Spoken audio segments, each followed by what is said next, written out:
جب حضرت ابراہیم علیہ السلام بیت المقدس پہنچے تو حضرت جبرائیل علیہ السلام آئے اور آ کر فرمانے لگے، اے ابراہیم علیہ السلام، زمین کی طرف جتنا دیکھو گے اتنا ہی فائدہ ہوگا۔ جب حضرت ابراہیم علیہ السلام نے زمین کی طرف دیکھا تو اس جگہ سے آب رواں جاری ہو گیا۔ پھر اس کے بعد دیکھتے کیا ہیں کہ نرم زمین میں میوہ دار درخت لگے ہوئے ہیں اور بغیر پانی کے فصل پیدا ہوتی ہے۔ اور سائرہ خاتون نے حضرت ابراہیم علیہ السلام کی خدمت میں بی بی ہاجرہ کو دیا تھا۔ ہاجرہ نام بھی اسی واسطے ہوا کہ جب بادشاہ سائرہ خاتون کے ساتھ بڑا قصد کرتا تھا تو اسی وقت اس کا ہاتھ خشک ہو جاتا تھا۔ اس کے بعد اس نے توبہ کی اور حضرت سائرہ خاتون سے کہا کہ میرے پاس ایک خادمہ ہے، آپ اس کو اپنی خدمت میں لے جائیں۔ جس وقت میں اس سے برا قصد کرتا تھا اس وقت بھی میرا ہاتھ ایسا ہی خشک ہو جاتا تھا۔ اور نسلی اعتبار سے بی بی ہاجرہ حضرت رسول اکرم صلی اللہ علیہ وآلہ وسلم کی دادی ہوتی ہیں، اور انہی کے بطن سے حضور اکرم صلی اللہ علیہ وآلہ وسلم کی نسل منسوب ہے۔ پس حضرت ابراہیم علیہ السلام نے شہر مذکور میں قیام کیا اور عمارتیں بنوائیں۔ ایک روایت ہے کہ ایک شخص سام بن نوح کی اولاد میں سے حضرت خلیل اللہ کے زمانے تک بقید حیات موجود تھا، چنانچہ انہوں نے بھی حضرت ابراہیم علیہ السلام خلیل اللہ کے ساتھ مل کر ملک آباد کیا تھا اور بہت کثیر تعداد میں لوگوں کو شرعی احکامات بتائے۔ جب کچھ لوگ آپ کے ہم عقیدہ ہو گئے تو ان لوگوں نے حضرت ابراہیم علیہ السلام سے کہا کہ اے حضرت ابراہیم علیہ السلام، ہم کو ایک قبلہ چاہیے تاکہ ہم سب لوگ اس کی طرف متوجہ ہو کر خدا کی عبادت کیا کریں۔ یہ گفتگو حضرت ابراہیم علیہ السلام کی اپنی قوم سے ہو ہی رہی تھی کہ حضرت جبرائیل علیہ السلام تشریف لائے اور رضائے الہی سے ایک پتھر بہشت سے لا کر اب جہاں بیت المقدس ہے وہاں رکھ دیا اور کہا، اے ابراہیم۔ ترجمہ: کہا حضرت جبرائیل علیہ السلام نے، اے ابراہیم علیہ السلام، یہ تمہارا قبلہ ہے اور تمہارے بعد انبیاؤں کا قبلہ ہے۔ اور حدیث میں آیا ہے کہ 40,000 پیغمبر حضرت ابراہیم علیہ السلام کی نسل سے ہیں۔ ان سب انبیاؤں میں سے پہلے حضرت اسماعیل علیہ السلام اور سب سے آخر میں پیغمبر آخر الزمان حضرت محمد مصطفیٰ صلی اللہ علیہ وآلہ وسلم ہیں۔ بس اس پتھر کی طرف قبلہ رو ہو کر خدا کی عبادت کرتے تھے۔ اس پتھر کا نام سہزہ تھا۔ بس حضرت ابراہیم علیہ السلام وہاں رہے اور اولاد بھی ان کی وہاں پیدا ہوئی، اور فرمان الہی ہوا کہ اے ابراہیم علیہ السلام، تم نمرود کے پاس جاؤ اور اس کو تمام لشکر سمیت میری طرف بلانے کی دعوت دو۔ تب حضرت ابراہیم علیہ السلام نے خدا کے حکم سے زمین بابل جا کر نمرود لعین سے کہا کہ اے نمرود، کہہ لا الہ الا اللہ، ابراہیم رسول اللہ۔ نمرود نے کہا، اے ابراہیم علیہ السلام، تیرے خدا سے مجھے کچھ حاجت نہیں، اور تو یہ بھی دیکھنا کہ آسمان کی مملکت بھی میں تیرے خدا سے چھین لوں گا۔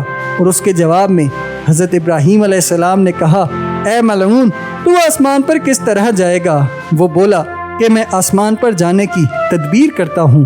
تب اس ملعون نے اپنے درباریوں کو حکم دیا کہ 4 گدھ کو پالیں۔ جب وہ بڑے ہو گئے تو ایک تابوت بنوایا، لیکن اس کی سمجھ میں نہیں آتا تھا کہ اب کیا کیا جائے۔ بڑا ہی متردد ہوا کہ اب کیا کروں۔ شیطان مردود بھی اس کے ہم نشینوں میں آ کر بیٹھ گیا اور اس سے کہنے لگا کہ تابوت کے چاروں کنارے 4 گدھوں کو باندھ دو اور ایک رات تک ان کو بالکل بھوکا رکھو۔ بعد اس کے ہر ایک کے سامنے اوپر کی طرف گوشت باندھ کر لٹکا دو۔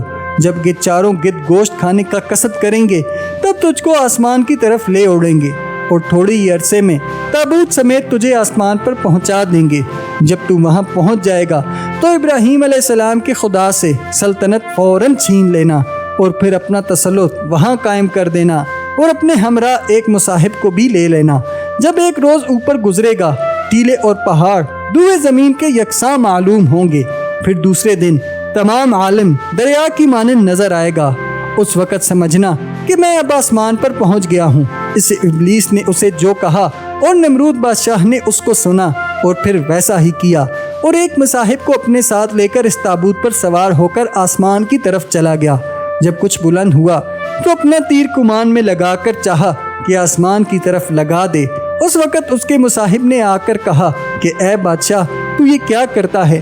اس پر نمرود نے کہا کہ آسمان کے خدا کو تیر مار کر آسمان اس سے چھین لیتا ہوں۔ اس نے کہا، اے نمرود، تو جس کو تیر مارنا چاہتا ہے وہ خدا اس لائق نہیں ہے۔ ارے وہ سچا خدا ہے کہ جس کو حضرت ابراہیم علیہ السلام پوجتا ہے، اور نام اس کا قہار و جبار بھی ہے، اور تو سب سے بدبخت ہے تب نمرود پلید نے غصے میں آ کر اس کو وہاں سے دھکیل کر گرا دیا۔ فوراً اللہ تعالیٰ کے حکم سے حضرت جبرائیل علیہ السلام آ کر اس کو بغیر حساب و کتاب بہشت میں لے گئے۔ پس نمرود نے آسمان کی طرف تیر چلایا۔ اس وقت جناب باری سے حکم آیا، اے جبرائیل، نمرود کے تیر کو لے کر مچھلی کی پشت پر لگا، نمرود کی طرف ڈال دو تاکہ کوئی دشمن بھی میری درگاہ سے محروم نہ جائے۔ تب جبرائیل علیہ السلام اس تیر کو لے کر مچھلی کے پاس آئے۔ مچھلی نے کہا، اے جبرائیل، اس کو کیا کرو گے؟ حضرت جبرائیل علیہ السلام نے کہا، اللہ تعالیٰ کا حکم ہوا ہے کہ اس تیر کو تیری پیٹھ کے خون سے آلودہ کر کے نمرود کی طرف ڈال دوں تاکہ وہ خدا کی درگاہ سے نا امید نہ ہو جائے۔ یہ سن کر مچھلی نے درگاہ الہی سے نہایت مؤدبانہ التماس کی کہ یا الہی، تو مجھے بے گناہ کو دشمن کے تیر سے مارتا ہے۔ تب ندا آئی کہ اے مچھلی، اس وقت جو رنج تجھ کو ہوتا ہے دوسری بار تجھ کو ہرگز نہ ہوگا اور نہ تجھ کو کوئی تکلیف ہوگی۔ پس حضرت جبرائیل علیہ السلام نے نمرود کے تیر میں مچھلی کا خون لگا کر اس ملعون کی طرف پھینک دیا۔ جب نمرود نے اپنے تیر کو خون آلود دیکھا تو بہت خوش ہوا اور کہنے لگا کہ میرا جو مقصد تھا وہ پورا ہو گیا۔ اب آسمان کے خدا کو میں نے مار ڈالا۔ بس جو گوشت اوپر کی طرف باندھا تھا اب وہی گوشت تابوت کے نیچے کی طرف باندھ دیا۔ جب گدھوں نے گوشت نیچے کی طرف دیکھا تو انہوں نے نیچے کی طرف قصد کیا، فوراً زمین پر آ پہنچا۔ اور جب تمام لوگوں کو اس بات کی خبر ہوئی تو بہت سے لوگ بوجہ خوشی کے بے ہوش ہو گئے، اور بعد ایک ساعت کے ہوش میں آئے تو سب کے سب علیحدہ علیحدہ اپنا اپنا خیال بیان کرنے لگے، اور ان میں کوئی بھی ایک دوسرے کی باتیں سنتا ہی نہیں تھا، جبکہ بوجہ خوشی کے پھولے نہ سماتے تھے اور اصل حقیقت کو بھی پوچھتے نہ تھے۔ اور ایک روایت میں ہے کہ حضرت نوح علیہ السلام جودی پہاڑ پر جب کشتی پر سے اترے تو جو لوگ کہ حضرت نوح علیہ السلام کے ساتھ کشتی پر تھے انہوں نے ایک ایک گاؤں جدا گانا آباد کیا تھا، اور علاقے کا نام سمانیہ تھا۔ وجہ تسمیہ اس کی حضرت نوح علیہ السلام کے قصے میں بیان ہو چکی ہے۔ ان لوگوں کو حضرت نوح علیہ السلام نے فرمایا کہ ہر شخص اپنی اپنی آبادی میں جا کر بسے۔ اس بات کو کسی نے نہ مانا، بس حضرت نوح علیہ السلام نے دعا کی۔ تب ہر قوم کی علیحدہ علیحدہ زبان پیدا ہوئی، کوئی کسی کی بات نہ سمجھتا تھا کہ یہ کیا کہتا ہے۔ اسی وجہ سے متفرق ہو کر اطراف جہاں میں شہر و عمارات بنا کر بسے۔ اور دوسرا قول یہ ہے کہ کشتی نوح علیہ السلام کے ساتھ کسی نے دشمنی پیدا کی تھی۔ وہ بولے، جب نوح علیہ السلام کشتی سے اترے گا تو ہم اس کو مار ڈالیں گے۔ وہ لوگ کشتی سے باہر نکلے، تب خدا تعالیٰ نے ہر ایک کی زبان مختلف کر دی تاکہ کسی کی بات کوئی نہ سمجھے اور حضرت نوح علیہ السلام سے دشمنی نہ کر سکے۔ اس وقت ہر شخص اپنے اپنے حال پر رہ گیا۔ القصہ، جب نمرود لعین آسمان پر سے زمین پر آیا تو حضرت ابراہیم علیہ السلام سے کہا، دیکھ، تیرے خدا کو میں نے مار ڈالا، میرے تیر میں جو خون لگا ہوا ہے یہ اسی کا نشان ہے۔ اب تیرے خدا سے میں نے ملک آسمان چھین لیا۔ یہ باتیں سننے کے بعد حضرت ابراہیم علیہ السلام نے کہا، اے مردود، میرے خدا کو کوئی نہیں مار سکتا اور نہ وہ کبھی مرنے والا ہے، اور وہ سب پر قادر ہے، وہ قہار ہے اور سب مقہور، وہ رازق ہے، سب مرزوق، اور وہ خالق ہے، سب مخلوق۔ پھر اس لعین نے کہا، اے ابراہیم علیہ السلام، تیرے خدا کا لشکر کتنا ہوگا؟ میں تیرے خدا کو تو آسمان پر مار چکا ہوں اور میں یہ چاہتا ہوں کہ اس کے لشکر کو بھی مار ڈالوں۔ حضرت ابراہیم علیہ السلام نے اس سے کہا کہ میرے خدا کے لشکر کی کوئی خبر نہیں جانتا سوائے اس کے جیسا کہ اللہ تعالی نے ارشاد فرمایا۔ ترجمہ، اور کوئی نہیں جانتا تیرے رب کا لشکر مگر وہی۔ پھر نمرود نے حضرت ابراہیم علیہ السلام سے کہا کہ میں اپنا لشکر جمع کرتا ہوں، تو بھی اپنے خدا کا لشکر جمع کر تاکہ میرے ساتھ مقابلہ ہو۔ حضرت ابراہیم علیہ السلام نے فرمایا، اے مردود، تو اپنا لشکر جمع کر، میرے خدا کن فیکون میں جمع کر دے گا۔ تب اس مردود نے مشرق اور مغرب، روم اور ترکستان اور ہند سے تمام لشکر و فوج بلا کر جمع کیا۔ 300 فرسنگ یعنی 900 کوس تک اس کے لشکر کی چھاونی پڑی تھی، اور وہ مردود تقریباً 60 برس تک اسی خیال باطل اور فکر بےہودہ میں پڑا رہا۔ تمام لشکر و فوج زمین بابل میں لا کر جمع کرتا رہا۔ حضرت ابراہیم علیہ السلام نے کہا کہ اے پلید، خدا سے شرم کر، وہ تمام مخلوقات کا خالق و رازق ہے۔ اس سے ذرا تو ڈر اور اپنا خالق جان کہ اس نے تجھے دنیا میں سلطنت دی اور آخرت میں بھی دینے والا ہے۔ اس پلید و ناپاک نے کہا کہ مجھے تیرے خدا سے کچھ حاجت نہیں۔ تب حضرت ابراہیم علیہ السلام نے خدا سے دعا مانگی، اے خدا، یہ ملعون نافرمان تیرے ساتھ مقابلہ کرنا چاہتا ہے، تو اس کو ہلاک کر۔ تب حضرت جبرائیل علیہ السلام آئے اور حضرت ابراہیم علیہ السلام سے کہا کہ تمہاری دعا قبول ہوئی۔ بس نمرود نے 60 لاکھ سوار زرہ پوش تیار کر کے حضرت ابراہیم علیہ السلام سے کہا کہ خدا کو اگر طاقت ہے تو کہہ دے کہ دنیا کی بادشاہی ہم سے چھین لے، مگر پہلے میری فوج سے آ کر لڑے۔ تب حضرت ابراہیم علیہ السلام نے جناب باری میں عرض کی، حکم آیا، تو کیا مانگتا ہے؟ حضرت ابراہیم علیہ السلام نے کہا کہ خدایا، تیری مخلوقات میں سے مچھر ادنا ضعیف جانور ہے، ضعیف اور ہر جانور کی خوراک ہے، میں اسے مانگتا ہوں۔ فرشتوں کو حکم ہوا کہ مچھروں کو چھوڑ دیں، اور اسی وقت فرشتوں پر فرمان الہی ہوا کہ تم کوہ کاف میں جا کر مچھروں کے سوراخوں میں سے ایک سوراخ کھول دو۔ فرشتوں نے عرض کی، یا الہی، کتنے مچھر چھوڑ دیں؟ حکم ہوا کہ صرف 60 لاکھ مچھر چھوڑ دو، تاکہ ہر ایک سوار کے مقابل میں لشکر نمرود کے ایک ایک ہو جائے، تو نمرود اپنی قوت اور شجاعت کو دیکھے اور معلوم کرے۔ فرشتوں نے حکم الہی سے جا کر ایک سوراخ اس میں سے کھول دیا۔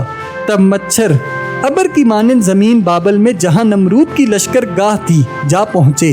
جناب باری تعالیٰ کا حکم ہوا، اے مچھرو، تمہاری خوراک نمرود کے لشکر میں ہے، تم سب ان کو کھاؤ۔ تب حضرت ابراہیم علیہ السلام نے ان سے جا کر کہا، اے نمرود، دیکھ میرے خدا کی فوج آ پہنچی ہے۔ جب نمرود نے دیکھا کہ مانند ابر سیاہ کے ہوا پر کچھ چلا آتا ہے، تو اس لعین نے اپنے سپاہیوں کو کہا کہ ہاں، ہوشیار ہو کر علم کھڑا کرو اور لڑائی کا نکارہ بجاؤ۔ انہوں نے ویسا ہی کیا، اور کہتے ہیں کہ شور و غل سے نمرود کے لشکروں کے زمین میں زلزلہ پڑ گیا۔ پس کیا تھا، آنن فانن فوج الہی آ پہنچی۔ شور و غل آدمیوں کا جو نمرود کے لشکروں میں ہو رہا تھا، مچھروں کی آوازوں سے گم ہو گیا، مچھروں کی آوازوں سے کم ہو گیا، اور جہاں پر فضا پڑ گیا، اور مچھروں کے غل سے جہاں پر ہو گیا، اور جوش و خروش اس مردود کا جاتا رہا، اور ہر سوار کے سر پر ایک ایک مچھر بیٹھ گیا، اور مچھر اپنے ڈنگ ان کے سروں میں چبو چبو کر مغز اور گوشت پوست اور رگ و آنت اور خون سوار سمیت سب کے سب کھا گئے، اور خدا کے فضل و کرم سے مچھر ذرا بھی ماندے نہ ہوئے، اور ایک دوسری روایت میں ہے کہ ہڈی تک ان کی کھا گئے۔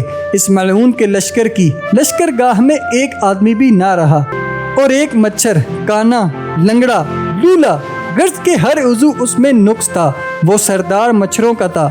اس نے خدا کی درگاہ میں عرض کی کہ الہی، نمرود ملعون کو میرے ہاتھ سے ہلاک کر، تو اس کے عوض مجھے ثواب ملے۔ بس خدا نے اس کی معروضات قبول فرما لی۔ جب نمرود مردود اکیلا گھر کی طرف بھاگا اپنی لشکرگاہ سے، تو بالا خانہ میں حرم بابل کے بیٹھ کر یہ تشویش کر رہا تھا کہ ہمارا اتنا بڑا لشکر سارے کا سارا مارا گیا، اور ہم میں سے کوئی بھی ایک مچھر کو نہ مار سکا۔ وہ سردار مچھر جو لنگڑا اور ایک آنکھ کا کانا تھا، اس مردود کے زانوں پر جا بیٹھا۔ اگرچہ یہ جانور نہایت ضعیف اور چھوٹے نظر آتے تھے، مگر ہمارے لشکری کچھ نہ کر سکے، اور یہ کہہ کر چاہا کہ اس کو پکڑے۔ اتنے میں وہ مچھر اس پلید کی ناک میں جا گھسا اور دماغ میں جا کر اس کا مغز کھانے لگا۔ وہ مردود اس عذاب میں گرفتار ہوا کہ جس کا چارہ کچھ نہ ہو سکا۔ 40 دن رات اسی طرح پریشانی میں گزرے۔ جب اس کے دوست، آشنا، نوکر چاکر اس کے سر پر لکڑی یا کفش باری کرتے، تو اس کے صدمے سے وہ مچھر جو اس کے دماغ میں گھس چکا تھا تھوڑی دیر کے لیے دم لیتا، پھر اس کو کچھ معمولی سا چین آ جاتا۔ 40 دن رات کے بعد حضرت ابراہیم علیہ السلام کے پاس وحی نازل ہوئی کہ اے ابراہیم، تم نمرود ملعون کے پاس جاؤ اور میری طرف اس کو بلاؤ اور اس کو سیدھی راہ بتاؤ تاکہ اس کا کچھ بھلا ہو۔ حضرت ابراہیم علیہ السلام نے خدا کے حکم سے نمرود کے پاس جا کر کہا، اے نمرود، تو کہہ لا الہ الا اللہ، ابراہیم رسول اللہ۔ نمرود ملعون نے یہ سن کر کہا کہ وہ اور تو کون ہے کہ میں گواہی دوں اس کی وحدانیت کی اور تیری رسالت کی۔ حضرت ابراہیم علیہ السلام نے فرمایا کہ اگر تیرے گھر کی سب چیزیں گواہی دیں کہ خدا ایک ہے اور میں اس کا رسول ہوں، تب تو ایمان لے آئے گا۔ بس اتنے میں تمام فرش فروش اور چھت پردے اور آلات اور اساس البیت غرض سب شے نے بآواز بلند کہا۔ ترجمہ: نمرود نے کہا کہ تمام اسباب و آلات گھر کا لے جا کہ دریا میں ڈال دو۔ ویسا ہی کیا گیا۔ تب نمرود پلید نے حضرت ابراہیم علیہ السلام سے کہا کہ اب پھر کون بولے گا کہ تیرا خدا ایک ہے اور تو اس کا برحق رسول ہے؟ حضرت ابراہیم علیہ السلام نے فرمایا کہ تمام در و دیوار اور ستون اور مکانات اور سب چیزیں اس کی شہادت دیں گی۔ اسی وقت سب نے بآواز بلند فصیح زبان سے کہا: لا الہ الا اللہ ملک الحق المبین و ابراہیم رسول رب العالمین۔